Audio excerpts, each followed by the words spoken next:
Oxuyur Gülnar xanım Məmmədova. Gedir ürəyim. Gələndə o yarın ətri gedir ürəyim, gedir ürəyim, ondan ötürü gedir ürəyim. Gələndə o yarın ətri gedir ürəyim, gedir ürəyim, ondan ötürü gedir ürəyim. Gedir ürəyim, ondan ötürü gedir ürəyim.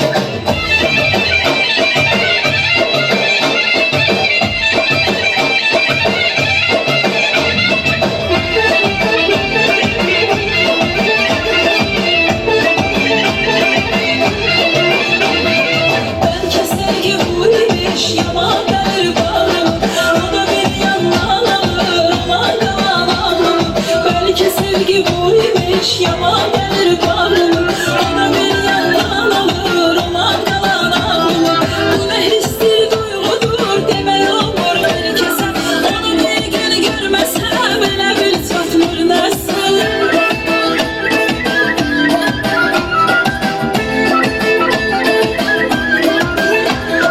Bu nə histir, duyğudur, demək olmur bir kəsə, onu bir gün görməsəm, elə bil çatmır nəsə.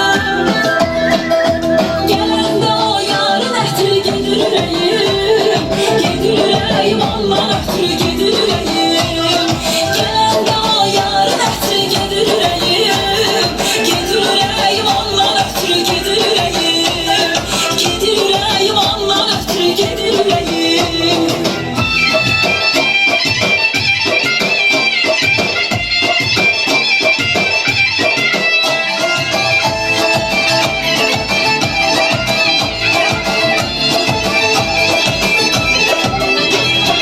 Değişmərəm içləyəm mən bu eşqin havasını, yanımda olsun yetər, alaram onun qadasını.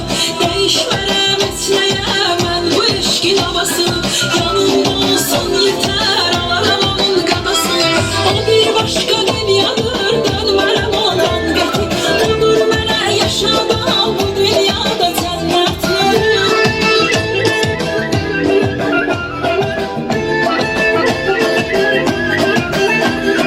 O bir başqa dünyadır, dönmərəm ondan qəti, odur mənə yaşadan bu dünyada cənnət.